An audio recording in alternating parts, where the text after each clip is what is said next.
এবং মানব কল্যাণের কথা বলা আছে, জীবের কল্যাণের কথা বলা আছে। আজকে বীর সন্ন্যাসী, সমাজ সংস্কারক, যুব সমাজের স্রষ্টা, আধুনিক ভারতের উপকার, এই বার্তা নিয়ে আমেরিকার চিকাগো শহরে হিন্দু মহাধর্ম সম্মেলনে যে বার্তা রাখলেন, যে বক্তব্য রাখলেন, তাতে শুধু ভারতবাসী নয়, সারা বিশ্ববাসী স্তম্ভিত হয়ে গেছিল। সারা সমস্ত ধর্মের মধ্যে সেই সেবার কথা বলা আছে।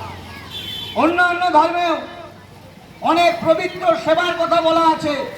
আজকে এখানে যেটা বস্ত্র বিতরণ হচ্ছে, আমরা কেউ জানতে চাই না যারা এই জামা পাচ্ছে তারা অসহায় সম্বহীন, তারা আর্ত, তারা পীড়িত, তারা দুর্বল থেকে দুর্বল শ্রেণীর পরিবারের মেয়েরা। এই উদ্যোগকে স্বাগত জানাতে হবে, মহৎ উদ্যোগ। ধর্মই মানুষকে একমাত্র পাপ এবং পুণ্যের বোধে শিক্ষায় শিক্ষিত করে। আর কোনো চার দেয়ালের শিক্ষা, কোনো ইউনিভার্সিটির শিক্ষা, কোনো স্কুল কলেজের শিক্ষা সেই শিক্ষায় শিক্ষিত করতে পারবে না।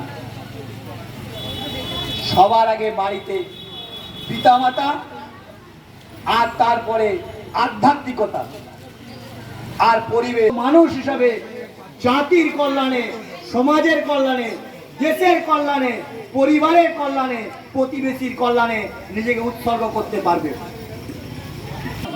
ধর্মকে লক্ষ্য করুন, ধর্মের থেকে শিক্ষা নিন, ধর্মকে অনুধাবন করুন, নিজের অনুভূতিতে ধর্ম আনুন, নিজের আবেগের মধ্যে ধর্মকে নিয়ে আসুন, নিজের হৃদয়ের মধ্যে ধর্মকে নিয়ে আসুন, নিজের আত্মার মধ্যে ধর্মকে নিয়ে আসুন, নিজের দেহের মধ্যে ধর্মকে নিয়ে আসুন।